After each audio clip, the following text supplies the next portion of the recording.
दोस्तों आज मैं एक्सप्लेन करने वाला हूँ एक ऐसी मूवी को जिसने मेरी तो फाड़ ही दी। क्या पता मैं आपकी फाड़ने में भी कामयाब हो जाऊँ। इस फिल्म को बनाने वाले डायरेक्टर और राइटर को मेरे जैसे नल्ले आदमी का सैल्यूट। कहानी की शुरुआत आज से उस समय से होती है जब इंसान पूरी तरह से विकसित नहीं हुआ था और वो अभी भी गुफाओं में रहा करता था। हम एक कबीले को देखते हैं जिसमें सभी बहुत ही शक्तिशाली आदमी रहते थे, लेकिन इनमें से जोंगा नाम का एक आदमी बहुत ही कमजोर था जिसे हर कोई डरा दिया करता था। वहीं कबीले का सरदार टोंडा इन सभी से ज्यादा ताकतवर था और उससे पूरा कबीला डरता था। अब कबीले के लोग सुबह होते ही खाना ढूंढने चले जाते और खाना मिलने के बाद अपनी अपने गुफा में आ जाते। वहीं जोंगा भी खाना ढूंढ रहा था और खाना ढूंढते ढूंढते वो एक आदमखोर पेड़ के पास पहुंच गया।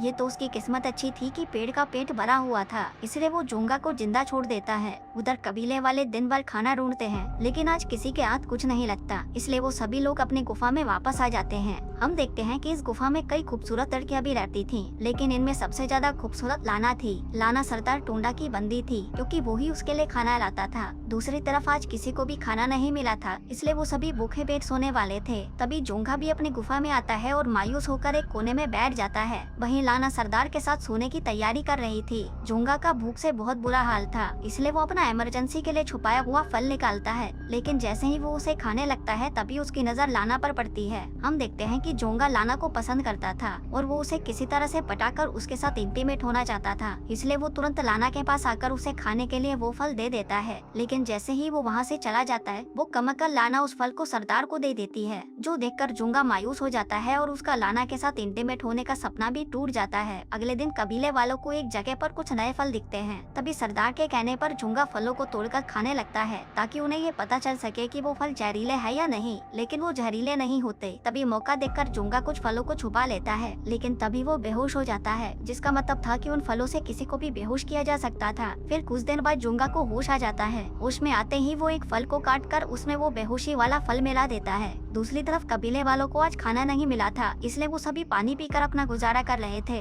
उधर जोंगा फिर से लाना के पास जाकर उसे वो फल खाने को देता है, क्योंकि उसे भरोसा था कि लाना वो फल सरदार को दे देगी और जब सरदार फल खाकर बेहोश हो जाएगा तब वो लाना के साथ खूब मजे करेगा। वहीं लाना सरदार को वो फल दे देती है, लेकिन इस बार सरदार उस फल को थोड़ा सा ही खाता है और बाकी का लाना को दे देता है। थोड़ी देर बाद रात हो जाती है और वहीं फल खाकर लाना और सरदार बेहोश हो चुके थे। तभी जोंगा लाना के पास आकर उसे जगाने की कोशिश करता है, क्योंकि उसे ये पता नहीं था कि सरदार के साथ साथ लाना ने भी वो फल खाया है। तभी जोंगा उसके साथ इंटीमेट होने की कोशिश करता है, लेकिन वो ऐसा नहीं कर पाता। फिर लास्ट में थक हार कर वो लाना के पास ही सो जाता है। अगली सुबह जैसे ही सरदार की आँख खुलती है तो वह जोंगा को लाना के पास सोया हुआ पाता है, जो देखकर वो गुस्सा हो जाता है और उसे मारने के लिए उसके पीछे भागता है। वो उसे पकड़ने की पूरी कोशिश करता है, लेकिन जोंगा किसी तरह से बच निकलता है। आगे थोड़ा दूर जाने के बाद जोंगा को उसका दोस्त टोपा मिलता है। टोपा किसी भी कबीले का हिस्सा नहीं था, लेकिन कभी कभी वो अपने दोस्त जोंगा से मिलने आया जाया करता था। आगे वो दोनों दोस्त मिलकर खाना ढूंढने लगते हैं और खाना ढूंढते ढूंढते वो एक दलदल के पास आ जाते हैं। इसी दलदल की दूसरी तरफ एक अंधा आदमी और उसकी बेटी घूम रही थी। वो लोग भी यहाँ पर खाना ढूंढने आए थे। इसी बीच वो अंधा फिसलकर दलदल में गिर जाता है, जो देखकर उसकी बेटी चिल्लाने लगती है। तभी लड़की की आवाज सुनकर वो दोनों उसके पास आते हैं और किसी तरह से उसके पिता को दलदल से बाहर निकालते हैं, जिसके बाद वो लड़की उन्हें अपना नाम मिया बताती है। हम देखते हैं कि मिया को पहली नजर में ही जोंगा से प्यार हो गया था। इसके बाद वो चारों नदी में नहाने लगते हैं और फिर नहाने के बाद वो फिर से खाना ढूंढने निकल जाते हैं, लेकिन तभी अचानक उनके पीछे एक डायनासोर लग जाता है। दरअसल इस इलाके में ये बिल्कुल असली जैसे दिखने वाले डायनासोर भी रहा करते थे, जो कि इंसानों को मारकर खा जाते थे। उधर दूसरी तरफ आज सरदार को बहुत सारा खाना मिल गया था। वो उनमें से थोड़ा सा खाना अपने कबीले में बांट देता है, जबकि बाकी का सारा वो अपने पास रख लेता है। वहीं सुबह जब जोंगा और उसके तीनों साथी सो रहे थे तभी उसके पास एक आदमी आता है, जिसके कदमों की आवाज सुनकर जोंगा जाग जाता है। तभी जोंगा को देखते ही वो आदमी इतना डर जाता है कि वह भागकर अपनी गुफा में छुप जाता है। वहीं जोंगा जल्दी से उसकी गुफा के पास जाकर उसे बाहर बुलाता है। हम देखते हैं कि वो आदमी वहाँ पर अकेला नहीं था, बल्कि उसका पूरा परिवार उसके साथ रहता था। थोड़ी देर बाद फिर से बिल्कुल एक असली जैसा दिखने वाला डायनासोर जोंगा के पास आता है। तभी जोंगा जल्दी से एक कद्दू उठाकर डायनासोर पर फेंकता है, जो जाकर सीधा उसके सींग में फंस जाता है। अब कद्दू के कारण डायनासोर को ठीक से दिखाई नहीं देता, इसलिए वो घबराकर भाग जाता है।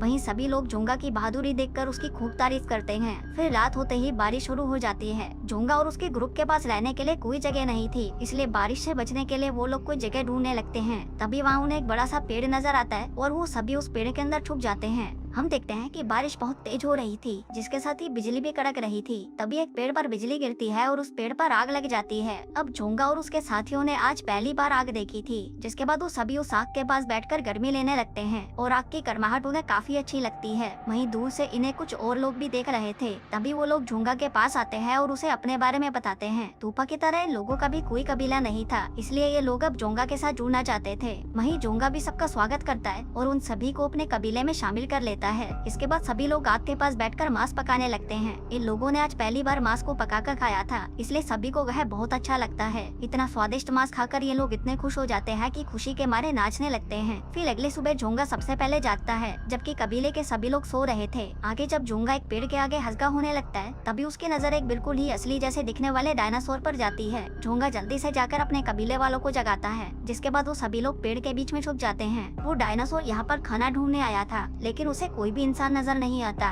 तभी उसका पैर जलती हुई लकड़ियों पर पड़ता है, जिससे वह जल जाता है और डरकर भाग जाता है। उधर झोंगा ने ये सब कुछ देख लिया था और वह समझ चुका था कि इस आग की मदद से वो लोग खतरों का सामना भी कर सकते हैं। थोड़ी देर बाद सरदार टूंडा का कबीला भी झोंगा के कबीले के पास पहुँच जाता है। झोंगा को देखते ही सरदार गुस्से में आ जाता है। वो उसे पकड़कर मारना चाहता था, लेकिन झोंगा के पास आग थी, जिसे देखकर सरदार का कबीला डर जाता है। वो लोग आग की वजह से उनसे लड़ तो नहीं पाते, लेकिन वो कुछ जलती हुई लकड़ियाँ लेकर वहाँ से भाग जाते हैं। जल्दी ही वो लोग आग को लेकर अपनी गुफा में आ जाते हैं। वहीं लाना भी आग देखकर हैरान थी। तभी कबीले का एक आदमी सबको बताता है कि आग बहुत ही खतरनाक है और ये किसी को भी जला सकती है। उधर दूसरी तरफ झोंगा का कबीला खाना ढूंढ रहा था, लेकिन इसी बीच उन्हें एक डायनासोर देख लेता है और वो भी उनके पीछे पीछे आने लगता है। वहीं सभी लोगों की नजर डायनासोर पर पड़ जाती है, जिसको देखकर वो सभी डर जाते हैं। तभी भागते हुए झोंगा के हाथ वो लाल फल लग जाते हैं और वो उन फलों को डायनासोर को खिला देता है, जिसको खाते ही वो डायनासोर बेहोश हो जाता है। थोड़ी देर बाद झोंगा का कबीला नदी तक पहुंच जाता है। वहीं नदी में सरदार का कबीला नहा रहा था। तभी सरदार को देखकर झोंगा भागने लगता है, पर तभी लाना को देखते ही वो वहीं रुक जाता है। उधर नहाते हुए लाना अचानक पानी में बहने लगती है। वो मदद के लिए चिल्लाती है और तभी झोंगा उसे देखते ही उसकी मदद के लिए दौड़ता है। वो लाना को बचाने के लिए पानी में कूद जाता है और किसी तरह से उसे पानी से बाहर निकाल लेता है। वो उसे बचाकर अपने कबीले के पास ले आता है और उसके कबीले वाले उसका जोरों शोरों से स्वागत करते हैं। यहाँ तक कि वो उसके सामने खाने की चीजें भी पेश करते हैं। अब इतना सारा खाना देखकर लाना के मन में भी लाना चाह जाता है और वो झोंगा को रिझाने की कोशिश करती है। हम देखते हैं कि लाना अब झोंगा के साथ इंटीमेट होना चाहती थी, लेकिन यह बात मिया को बिल्कुल पसंद नहीं आती, क्योंकि वो भी झोंगा से प्यार करती थी।